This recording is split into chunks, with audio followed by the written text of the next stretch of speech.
안녕하세요. 사연을 부탁해입니다. 오늘의 사연을 소개하겠습니다. 그날도 저는 청소를 하기 위해 호텔 지하 주차장을 분주히 왔다 갔다 하던 중 화장실로 들어갔는데요. 화장실 안에 세면대를 잡고 어르신 한 분이 꼼짝도 안 하고 있었는데 옆에서 살짝 보니 얼굴이 창백해 보였어요. 많이 바쁘긴 했지만 그런 어르신을 모른 척할 수가 없었고, 어르신 혹시 어디가 안 좋으세요? 제가 물었는데요. 정말 미안한데 물 한 잔만 얻어먹을 수 있겠소? 어르신은 연세가 꽤 많아 보이셨는데 제게 깍듯하게 존댓말을 쓰고 있었어요. 제가 그런 어르신을 가만히 훑어보게 되었는데 옷은 허름한 듯 했으나 눈빛은 굉장히 또렷해 보였다고 해야 할까요?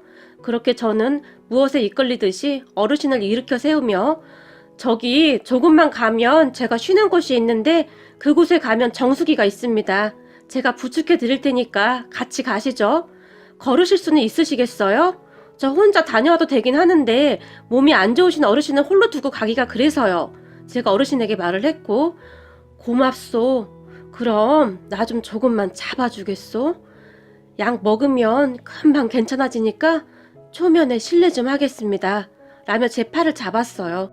그런 어르신을 모시고 직원 휴게실로 들어갔고, 제가 어르신을 소파에 앉혀드린 후 정수기에서 급히 물을 담아서 어르신에게 가져다 드렸고, 안주머니에서 약을 꺼낸 어르신이 급히 약을 입에 넣고 삼켰어요. 그리고 잠시 후에 좀 괜찮아지신 어르신에게, 어르신 큰일 날 뻔하셨어요. 어쩌다 그 화장실에 혼자 계셨던 거예요? 저한테 가족분들 연락처 알려주시면 제가 모시러 오라고 연락 드릴게요. 제가 말을 했는데요. 아닙니다. 괜찮아요. 그리고 고맙소. 젊은 사람이 요즘 사람들 같지 않고 참 마음이 따뜻하네요. 덕분에 내가 신세를 많이 졌소. 제게 감사 인사를 했고, 괜찮습니다. 저희 어머니도 많이 아프셔서 누워 계시는데 어르신 보며 저희 어머니가 생각나서 그냥 지나칠 수가 있어야죠. 제가 머리를 긁적이며 웃었는데요. 유니폼 입은 걸 보니 이 호텔에서 근무하는가 봅니다. 이렇게 좋은 직원이 근무하는 거 보니 참 좋은 호텔인가 봅니다. 어르신이 다시 웃으며 말을 했고, 제가 감히 이 호텔 직원이 어떻게 되겠어요. 저는 그냥 용역직으로 청소를 하고 있는 사람인걸요. 이 호텔 직원 되려면 엄청 힘들다고 들었어요. 제가 다시 웃었는데요. 그렇군요. 젊은 사람이 참 열심히 사네요. 우리 어머니는 아파서 누워 계시지. 거기다 연세 많은 할머니까지 제가 모시고 살고 있어서 제가 돈을 벌어야 하거든요.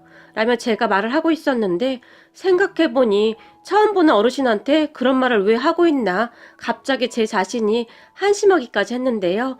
그 순간 누군가 휴게실 문을 벌컥 열고 들어왔는데, 야, 너 일 안 하고 뭐 하고 있어? 지금 휴식 시간이야? 호텔 관리자 박대리가 저에게 소리를 질러댔어요. 그런 관리자를 보며, 죄송합니다. 어르신 한 분이 몸이 안 좋으신 것 같아서 물 좀 이라고 제가 말을 하고 있었는데, 당신 어디서 핑계대고 있어? 그리고 휴게실에 누가 이상한 사람 막 데리고 들어오라고 했어. 박대리는 계속해서 흥분한 채 소리를 질러댔고, 저기 박대리님 정말 죄송합니다. 조금 이따 점심시간에 제가 일 더 할게요. 근데 큰 소리는 좀 자제해 주세요. 지금 이 어르신이 몸이 안 좋으세요. 제가 박대리의 눈치를 보며 말을 했지만, 당신이 지금 저 노인네를 왜 신경 쓰고 있어? 당신 앞가림도 제대로 못하면서. 박대리는 여전히 흥분한 상태였어요. 그럼 박대리를 보며, 어르신, 저는 이만 가봐야 할 것 같습니다. 나가셔서 왼쪽으로 쭉 돌아가시면 엘리베이터가 있을 겁니다. 그거 타고 나가시면 됩니다. 조심해서 가시고 건강관리 잘하세요. 제가 인사를 하고 있었는데, 아, 참 답답하네. 빨리 가서 일하라고. 박대리가 다시 저를 재촉했어요. 그런데 그 순간 거기 직원도 이 호텔 직원인 것 같은데 서비스업에 근무하는 사람이 고객 앞에 두고 그렇게 막말을 하는 건 좀 아닌 것 같네요. 어르신이 또박또박 말을 했어요. 할아버지가 뭔 상관이에요? 박대리가 신경질적으로 물었고, 나도 이 호텔에 고객이 될 수 있는 거 아니겠소? 어르신이 다시 조용히 말을 했어요. 하지만 그런 어르신의 말에 박대리가, 할아버지, 혹시 이 호텔 객실 이용 금액이 얼만지 알고 말하는 거예요? 할아버지처럼 이런 옷 입고 다니는 사람들이 막 이용할 수 있는 곳이 아니란 말입니다. 다시 목소리를 높였는데요. 어르신, 저랑 같이 나가시죠. 죄송해요. 제가 어르신의 팔을 이끌고 그곳을 나와버렸는데 우리 등 뒤에서, 에이, 재수없어. 이제 하다하다 어디서 거지까지 끌어들여서 사람 골치 아프게 해? 박대리가 큰 소리로 중얼거렸어요. 하지만 저는 모른 척하고 급히 어르신의 팔을 잡아 끌었고, 아니 젊은 사람이 말을 저렇게 할 수가 있어 그래? 어르신이 한숨까지 쉬면서 말을 했어요. 어르신, 사실 제 왼쪽 귀가 난청이 좀 있어서 여기도 어렵게 들어왔거든요. 물론 보청기를 끼긴 했지만 가끔 잘 못 들을 때도 있어서 사람들이 불편하긴 할 거예요. 근데 저 여기서 잘리면 갈 데도 없어서 저 대리 심기 건드리면 안 되거든요. 많이 놀라셨죠? 제가 어르신을 바라봤는데요. 괜히 나 때문에 이따가 더 혼나는 거 아닌지 모르겠네요. 어르신이 미안한 듯 바라보셨어요. 괜찮아요. 하루 이틀도 아니고 이따가 커피 한 잔 사다 주면서 싹싹 빌어야죠 뭐. 그래도 저 같은 사람 받아준 것만 해도 그저 감사할 따름입니다. 라고 말을 하며 제가 쑥스러운 듯이 웃었어요. 그 뒤 어르신은 고마워요. 내가 이 은혜 절대 잊지 않을게요. 근데 이것도 인연이라고 이름이 어떻게 되나요? 이름이라도 알아두고 싶네요. 제 손을 꼭 잡으며 물으셨고, 제 이름이요? 아, 저는 김도영입니다. 그건 그렇고 어르신 앞으로도 항상 몸 관리 잘하셔서 건강하셔야 해요. 라며 제가 다시 배시시 웃어버렸는데요. 어르신은 그 뒤에도 바로 가지 않고 제 뒷모습을 한동안 바라보고 서 있었고, 제가 얼른 가시라고 손짓을 했지만 그저 고개를 끄덕일 뿐이었어요. 그 뒤 저는 다시 바쁘게 일을 하고 있었는데, 그날 박대리한테 불려가서 아주 귀가 따갑게 잔소리를 들은 것은 말할 것도 없었고요. 내가 직원들 이용하는 시설에 이상한 사람 막 데리고 들어오지 말라고 했죠. 소장님은 직원 관리 안 하시는 거예요? 라며 우리 용역회사 소장님까지 불러서 쉴 새 없이 잔소리를 해댔어요. 그러다가 소장님과 제가 어렵게 그 자리를 빠져나왔는데, 왜 그랬어? 자네가 막 그럴 사람도 아닌데. 소장님이 제게 물었고, 아니 어르신 안색이 안 좋아 보여서요. 약을 드셔야 한다는데 물이 필요하시다고 해서 그랬는데 괜히 저 때문에 소장님까지 험한 꼴 당했네요. 죄송해요. 제가 소장님께 사과를 했는데요. 됐어. 그럴 수도 있지. 박 대리 저 인간 저거 참 인성 자체가 글러먹었어. 그럼 아까 자네한테도 막 막말 심하게 했겠네? 소장님이 제가 다시 물었고, 아니에요. 전 괜찮아요. 괜히 소장님한테 민폐 끼치는 것 같아서 죄송할 뿐이죠. 항상 많이 도와주시는데 정말 죄송해요. 제가 소장님께 진심으로 다시 사과를 드렸어요. 우리 소장님은 저희 어머니 나이 정도 되시는 분이신데 참 좋은 분이셨어요. 제 귀가 조금 안 좋은 걸 알고도 기꺼이 저를 채용해 주시며, 열심히 하게나 그렇게 열심히 살다 보면 꼭 좋은 날 올 테니까 라며 항상 제게 용기를 주시는 분이셨거든요. 그런 분이 저 때문에 볼 꼴 못 볼 꼴 다 본 것 같아서 그저 죄송할 뿐이었어요. 하지만 소장님은 언제나 그렇듯 제 어깨를 두드려 주시며, 가자, 가서 달달한 커피 한 잔 먹고 다시 일하자 라며 그저 웃어주실 뿐이었어요. 거기다 소장님뿐만 아니라 저와 같이 청소 용역 하시는 분들도 항상 저를 챙겨주셨어요. 같이 일을 하시는 이모님들조차도 어제 우리 집 김장했어. 이거 가져다 할머님이랑 엄마랑 같이 먹어. 내가 솜씨가 막 좋진 않은데 그래도 좋은 재료로 만들어서 그렇게 형편없진 않을 거야. 라며 김치를 가져다 주시기도 했고, 어느 날은 이거 우리 시골에서 직접 농사지은 콩이야. 너무 많이 보냈길래 내가 좀 덜어왔어. 가서 밥해서 할머님이랑 엄마랑 같이 먹어. 라며 콩뿐만 아니라 이것저것 참 많이 챙겨도 주셨는데요. 사실 제 삶이 굉장히 힘들기도 했지만 이런 분들이 있었기에 그 힘든 시간을 참 잘 보낼 수가 있었던 것 같아요. 그렇게 저는 하루하루 열심히 일을 하면서 어머니의 병원비를 댔고 할머니까지 챙기면서 정말 정신없이 살고 있었는데요. 그러던 어느 날 퇴근 후 집에 갔는데 주방에 과일부터 소고기까지 뭐가 잔뜩 있었어요. 그걸 보고 놀라서는 엄마 이거 뭐야? 라고 물었는데, 그거 니네 회사에서 너한테 보낸 거라고 하던데 넌 모른 거야? 오히려 엄마가 놀라서 제게 다시 물었어요. 우리 회사에서? 나한테 이걸 전부 다? 제가 놀라서 중얼거렸는데, 그렇다니까 분명히 네 이름 말하면서 니네 회사에서 주는 거라고, 맛있게 먹으라고 하던데. 엄마가 다시 말을 했어요. 그런 엄마의 말에 제가 소장님한테 전화를 했는데, 소장님 혹시 회사에서 과일이랑 소고기 이런 거 보냈어요? 라고 제가 물어봤는데요. 아니, 회사에서 누가 그런 걸 보내? 소장님도 놀란 듯이 제게 물었고, 그래요? 누가 우리 집에 왔었다는데 김두영 씨 집이 맞냐고 묻더니 어떤 젊은 남자가 잔뜩 놓고 갔다는데요? 제가 다시 물었지만 글쎄 아무튼 우리 회사에서 보낸 건 아니야. 근데 자네 이름 말하고 두고 간 거라면 누가 아는 사람이 두고 갔겠지. 소장님이 아무렇지도 않게 말을 했어요. 그런 소장님에게 이거 그냥 먹어도 되나 모르겠네요. 네 이름 대고 왔다는데 그냥 먹으면 되지. 그리고 나중에 보내준 사람 찾으면 고맙다고 인사나 하면 되는 거지. 그렇다고 그냥 썩혀서 버릴 수는 없잖아. 그냥 먹어. 야, 좋겠다. 누가 그런 비싼 것도 그냥 막 보내주고. 소장님이 부럽다는 듯이 말을 했어요. 그렇게 그날 우리 가족은 소고기를 구워서 정말 맛있게 먹었는데 입안에서 살살 녹더라고요. 우리 어머니도 몸이 안 좋아서 음식을 잘 못 드셨었는데 그날은 소고기를 참 많이 드셨으니까요. 그렇게 또 며칠이 지났을까요? 이 호텔 본사 직원이란 사람이 우리 용역회사 사무실로 들어왔는데 여기 혹시 김두영 씨가 어떤 분이시죠? 라며 저를 찾았고 제가 김두영인데 누구시죠? 제가 대답했는데요. 그런 제 말을 듣던 그 사람이 안녕하세요. 저랑 같이 좀 가주셔야 할 것 같습니다. 라고 말을 했어요. 그 사람의 말에 제가 긴장할 수밖에 없었는데 그도 그랬던 것이 검정색 양복을 입은 사람이 갑자기 저를 찾아와서 같이 가자고 하는데 그저 놀랄 수밖에요. 그 모습에 옆에 있던 우리 소장님이 저기 누구신데 이러시는 거죠? 우리 직원이 뭐 잘못했나요? 저와 그 남자를 번갈아가며 바라봤어요. 아니요, 그게 아니라 저는 호텔 본사 비서실에서 나왔습니다. 저희 팀장님이 빨리 모시고 오라고 해서요. 죄송하지만 급해서 그러니까 같이 빨리 좀 가주시면 안 될까요? 가면서 말씀드리겠습니다. 그 말을 듣던 순간 제가 온몸을 덜덜 떨기 시작했어요. 그 짧은 시간 동안 정말이지 별의별 생각을 다 했던 것 같아요. 내가 뭘 잘못했나 하고 말이죠.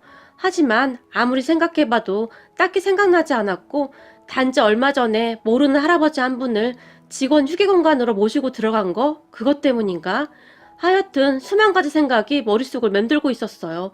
그리고 제 마음을 알아챘던지 검정 양복을 입은 남자가 저기 제가 보기에는 뭐가 잘못되거나 그런 건 아닌 것 같으니까 너무 걱정 안 하셔도 될 것 같습니다. 라며 저를 위로했지만 저는 이미 혼이 반쯤 나가 있었기에 그 사람의 말이 온전히 제 귀로 들어오지 않았어요. 그렇게 저는 죄 지은 사람 마냥 고개를 푹 숙인 채 덜덜 떨며 검정 정장을 입은 남자를 따라갔고 잠시 후에 비서실 팀장이란 사람이 호텔 내에 있는 식당 룸으로 저를 데리고 들어갔어요. 그리고 곧 룸의 문이 열렸지만 너무 떨려서 감히 거기조차 들 수가 없었는데요. 누군가 그동안 잘 지냈는가? 내가 보낸 과일이랑 소고기는 잘 먹었고? 라고 물었어요. 그제서야 제가 고개를 들고 주변을 둘러봤고 룸 테이블 정 가운데에 한 할아버지 한 분이 앉아 계셨는데 저를 보며 활짝 웃고 있었어요. 하지만 그때까지도 저는 놀란 토끼 마냥 서 있었기에 그 할아버지가 누구인지 못 알아보고 있었는데 그새 날 못 알아보는 모양이구만 이라며 할아버지가 다시 활짝 웃고 있었어요. 그런 할아버지를 보는데 문득 누군지 생각이 났고 어르신 잘 지내셨어요? 오늘은 안색이 좋아 보이시네요. 다행입니다. 라며 제가 그 할아버지 앞으로 성큼성큼 걸어갔는데요. 주변에 검정색 양복을 입은 한 사람이 제 앞을 가로막았지만 괜찮네 비켜주게나 라며 할아버지가 양복 입은 사람에게 말을 했어요. 그리고 할아버지의 한마디에 그 사람이 뒤로 물러섰는데요. 잘 지내고 있었나? 그때는 정말 고마웠네. 내가 은혜 꼭 갚는다고 하지 않았었나? 라며 어르신이 다시 활짝 웃었어요. 그렇게 다시 제 정신이 돌아왔고 제가 주변을 둘러봤는데 사람들이 여러 명 있었어요. 그 사람들을 보며 제가 주눅이 들어 다시 고개를 숙였고 제 모습을 보던 어르신이 다들 나가 있게 우리 둘만 얘기하고 싶네 라고 말을 했지만 회장님 그게 좀 이라며 검정색 양복 입은 남자가 말을 했어요. 그럼 자네만 남게나 다른 사람들은 다 나가고 어르신이 다시 말을 했고 그렇게 다들 눈치를 보더니 하나 둘씩 밖으로 나갔어요. 어르신 도대체 어떻게 된 겁니까? 제가 놀라서 물었는데요. 제 옆에 있던 남자가 그러니까 비서실 팀장이 어르신이 아니고 회장님이십니다. 라는 말을 했어요. 네? 회장님이요? 무슨 말씀이신지 제가 놀라서 묻다가는 그대로 얼음이 되어버렸는데요. 괜찮네. 회장이고 나발이고 그때 자네가 안 도와줬으면 큰일 날 뻔했는데 그게 뭐가 그리 중요하겠나? 회장님이 다시 큰 소리로 웃었어요. 그렇게 서 있지 말고 여기 와서 앉게나. 회장님이 저에게 의자를 권했고 제가 의자에 앉았는데요. 잘 지냈고? 아, 네, 어르신. 아니, 회장님? 회장님도 잘 지내셨어요? 건강은 어떠세요? 제가 끝까지 모셔다 드렸어야 했는데 그날 그렇게 가시고 나서도 계속 걱정이 됐어요. 그때 제 마음은 진심이었어요. 알고 있네. 자네가 나 몰래 내 뒤에서 계속 날 바라보고 있더구만. 내 다 알고 있었네. 고맙네. 회장님이 다시 감사 인사를 했어요. 그런 회장님을 보며 아닙니다. 당연히 해야 할 일을 했을 뿐인데요. 그래도 안색이 많이 좋아지셔서 정말 다행입니다. 제가 기쁜 표정으로 말을 했어요. 그렇게 저는 제가 일하는 그 특급 호텔 회장님과 독대를 하게 되었고 제게 이것저것 물어보시던 회장님이 자네 지금 그 일에서 얼마나 받고 있나? 제게 물었어요. 네? 그건 왜 물어보시는지. 왜긴 왜겠나? 내가 자네를 스카우트 하려고 하지. 라며 회장님이 큰 소리로 껄껄 웃으셨어요. 저를요? 아닙니다. 제가 할 수 있는 일이 뭐가 있다고요. 괜찮습니다. 저는 지금 하는 일도 아주 만족하고 있습니다. 정말입니다. 그때쯤 저는 정말 당황하고 있었는데요. 자네 혹시 운전은 할 줄 아는가? 회장님이 다시 물었고, 운전이요? 운전은 할 줄 압니다만 여기 들어오기 전에 배달 일을 조금 했었거든요. 근데 그건 왜 물어보시는지 제가 물었는데요. 사실은 말일세 내 수행 운전기사가 몸이 안 좋아서 얼마 전에 그만뒀다네. 그래서 우선 우리 비서실 팀장이 고생을 하고 있었는데 그런데 그날 자네를 보고 딱 적임자라는 생각이 들어서 말이야. 내 운전기사라고 해도 뭐 많이 할 것도 없네. 출퇴근하는 거 그것만 해주면 되고 나머지는 워낙 나 혼자 다니는 걸 좋아해서 운전할 일도 별로 없긴 할 거야. 라며 회장님이 다시 활짝 웃었어요. 아, 그래서 그날도 혼자 오셨던 겁니까? 그렇다네. 내가 온다고 하면 다들 난리를 치지 않겠나? 그래서 너무 번거롭기도 하고 그냥 혼자 다니고 있네. 그리고 나는 오래전부터 수행비서 없이 홀로 호텔 지하부터 꼭대기까지 다니는 게 옛날부터 몸에 배서 그렇게 다니고 있네. 그날은 내가 평소 지병이 있긴 했는데 갑자기 몸이 안 좋아져서 나도 당황하고 있었네. 평소에는 그렇게까지 심하지 않았는데 말일세. 그날 약을 가지고 있어서 다행이었지. 거기다 자네가 그렇게 날 도와주기도 했고 회장님이 말을 했어요. 어떤가? 한번 해볼 텐가? 회장님이 다시 물었고 아무리 그래도 저같이 부족한 사람이 어떻게 감히 회장님 운전기사를 하겠습니까? 제가 조용히 말을 했는데요. 이 사람아, 운전기사는 그냥 운전만 잘하면 되는 거네. 그리고 자네같이 마음이 따뜻한 사람이라면 금상첨화고. 아닙니다. 괜찮습니다. 저는 진짜 괜찮습니다. 물론 하고 싶은 마음이 굴뚝 같았지만 제가 잘 해낼 수 있을까 걱정도 됐거든요. 운전기사는 정규직인데도 그럼 자네는 우리 호텔 정규직이 되는 거야. 거기다 원래는 처음 입사하면 사원부터 시작하는데 자네는 특별 채용으로 대리부터 해줄 건데 싫다는 건가? 회장님이 저를 놀리듯이 바라봤어요. 네? 대리요? 정말요? 저도 모르게 목소리가 높아졌고 그렇다니까 대리 말일세. 라며 회장님이 다시 껄껄 웃으셨어요. 사실 제가 말이죠. 그동안 그 대리에 맺힌 게 많았거든요. 그 박대리 말입니다. 그 사람한테 하도 시달리다 보니 대리라는 직책 한번 해보는 게 소원이었거든요. 얼마나 대단하길래 연세 많으신 우리 소장님한테까지 그렇게 함부로 하나 그런 생각이 들 정도였으니까요. 제가 잠시 생각에 잠겨있자 어때? 한번 해볼 텐가? 그럼 자네도 그 박대리란 사람하고 같은 직책이 되는 건데 아니면 그 괘씸한 박대리 한번 보라고 과장으로 달아줄까? 이런 제 마음을 눈치챘던지 회장님이 다시 웃으며 물었고 아닙니다, 아닙니다. 근데 제가 진짜 잘할 수 있을까요? 사실 우리 어머니 소원이 제가 정규직이 되는 것이긴 한데 말입니다. 라며 조용히 말을 했는데요. 제 말에 회장님이 자네 정도면 잘할 수 있고 말고 그럼 나는 하는 걸로 알고 있겠네. 네, 많이 부족하지만 저도 열심히 하겠습니다. 정말 감사합니다. 순간 제가 벌떡 일어나서 90도로 허리 숙여 인사를 했어요. 그런 저를 보며 그래, 우리 열심히 해보자고. 회장님이 제 등을 쓰다듬어 주셨고 잠시 후 회장님이 비서실 팀장에게 내가 부르라고 했던 사람은 불렀는가? 라고 물었어요. 네, 회장님, 지금 밖에 대기 중입니다. 들어오라고 할까요? 그래, 들어오라고 하게나. 라는 회장님의 말에 문이 열렸고 한 남자가 쭈뼛쭈뼛 거리며 룸 안으로 들어왔는데 자세히 보니 박대리였어요. 그리고 그런 박대리를 보던 제가 순간 벌떡 일어나서 아니 박대리님 여긴 어떻게 놀라서 물었고 그런 제 모습을 보던 회장님이 박대리를 보며 인사하게 여기 김도영 대리네 라는 말을 했어요. 그리고는 박대리라고 했는가? 혹시 자네 나 기억나나? 회장님이 박대리에게 물었고 아, 네 회장님 이라고 말을 하고 있었지만 박대리의 얼굴은 새하얗다 못해 새파랗게 질려 있었어요. 아니잖나. 내가 왜 회장님인가? 그냥 거지 노인네 아니던가? 회장님의 얼굴이 무섭게 변했는데요. 죄송합니다 회장님. 제가 미처 못 알아뵙고 큰 실수를 했습니다. 그 순간 박대리의 허리가 90도로 접혀져 있었는데 자네는 인성 자체가 잘못됐구만. 그날 내가 회장인 걸 못 알아봐서 지금 이러고 있다고 생각하고 있다는 거구만. 회장님이 박대리를 노려보며 물었어요. 아, 네? 그게 무슨 말씀이신지요? 박대리가 어리둥절한 표정으로 물었는데 자네가 한 행동 자체가 문제란 말일세.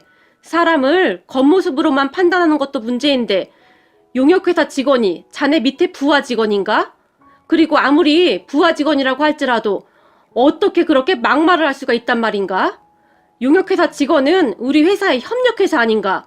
그런데 자네가 한 행동은 우리 회사의 얼굴에 먹칠을 하는 행동이었네. 알겠나? 그때쯤 회장님의 표정은 정말 무서웠는데요. 그럼 회장님을 보며 정말 죄송합니다. 제가 잘못했습니다.